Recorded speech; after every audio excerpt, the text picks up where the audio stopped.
Alright guys, in this video we're going to be using L'Hopital's rule to prove the famous limit as x approaches infinity of 1 plus 1 over x to the x power. And I hate to spoil the surprise, but I'm sure most of you already know that this equals e. So now we're going to be proving that using L'Hopital's rule. So first I'm going to get rid of this, because since we're proving it, we don't want to have that there.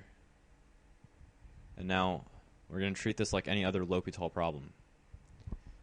The first step, just like before, is to check that this is an indeterminate form when we plug in x equals infinity. So plug in x equals infinity, you get 1 plus 1 over infinity to the infinity. Now 1 over infinity, we could say for all intents and purposes is just 0. So this is really 1 to the infinity, which is one of our indeterminate forms from the previous videos. So that now that we know that it's indeterminate, we could use L'Hopital's rule.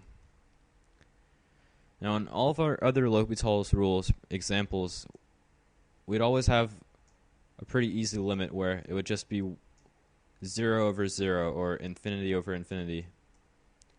And all we had to do was take the derivative of the top of the fraction and the bottom and then simplify and basically plug in whatever our limit was, and we'd get our answer. But this case is not so simple. So this proof is going to be a little bit involved.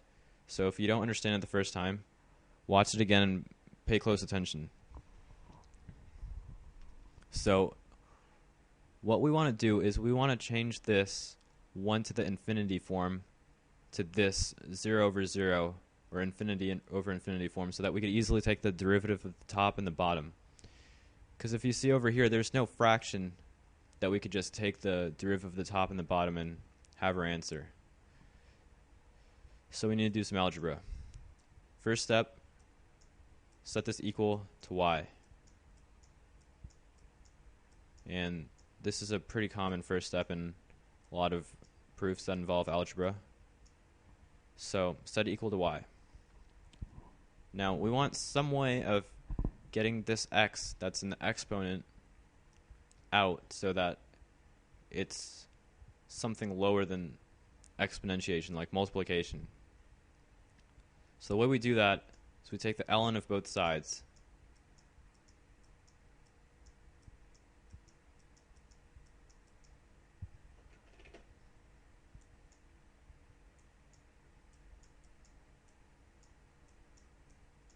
Now we know from our ln properties or logarithm properties that whenever we have a base to a power and we're taking the ln of it, you could just bring the power out.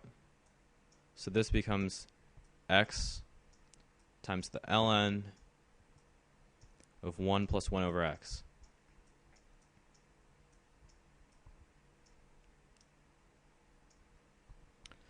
So we took this power to a base or an exponent, brought it down so that it's two things being multiplied. So we're on the right track. Now we want to get to look like this, where it's a fraction so that we could take the derivative of the top and the bottom, which is division. So right now what we have is multiplication. So rewrite this as ln y equals ln of 1 plus 1 over x over 1 over x. Now, I know this is a pretty strange way of rewriting multiplication. You normally wouldn't want to rewrite something in a more complicated way. But hey, sometimes you got to do strange things to prove stuff in math. So remember that this is all the limit as x is going to infinity. And if you look now, we do have a fraction, and if we plug in infinity, we get the ln of 1 plus 1 over infinity, or the ln of 1, which is just 0, over 1 over infinity, again, just 0. So this is the form that we were looking for. So now we can take the derivative of the top and the bottom, just like we did in our problems before. So I'll rewrite it here. Limit x to infinity of ln y equals ln 1 plus 1 over x all over 1 over x.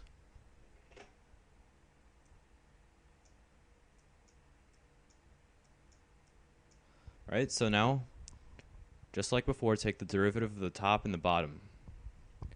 And on the top, it's an ln function, so recall that whenever you take the ln of some function, let's say u, the derivative of that is u prime over u. So if 1 plus 1 over x is our u, then u prime over u is neg 1 for x squared over 1 plus 1 over x. Now, just so that we don't have a nasty complex fraction, I'm going to rewrite this division bar like this. And we take the derivative of this, and that is neg 1 over x squared. So now rewrite this division as multiplication. Neg 1 over x squared over 1 plus 1 over x times negative x squared. I just changed it to a multiplication problem by flipping it, since multiplication and division are inverse. Now, when you multiply these two together, these two terms cancel out, including the negative sign. So this leaves us with just 1 over 1 plus x. And remember, this equals the ln of y, and this is all the limit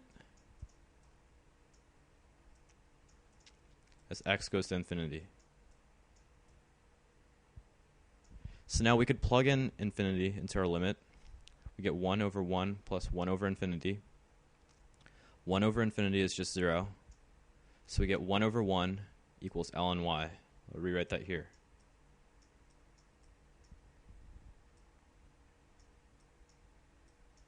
So now, ln y equals 1. So since this is base e to the 1 power equals y. Or e to the 1 is just e, so y equals e. So right here, we're done. Y equals e, and we set y before to be this limit. So we now know that this limit equals e. So that was a pretty complicated proof. If you missed any of it, you could just go back in the video or leave a comment. Just one last thing. I have my graph calc open up here, and you could see that this is the graph of the function 1 plus 1 over x to x, and this is just the constant e, and you could see that it's the horizontal asymptote, which is the definition of a limit as x approaches infinity. These x values are getting bigger and bigger and bigger. They're approaching infinity, and as x goes to infinity, these graphs become closer and closer together to the point where they're almost touching, or asymptotic. So that's all for this proof. If you still don't understand L'Hopital's rule, we're going to do a couple more probably easier examples with this, and hopefully by the end you'll have a strong grasp of L'Hopital's rule.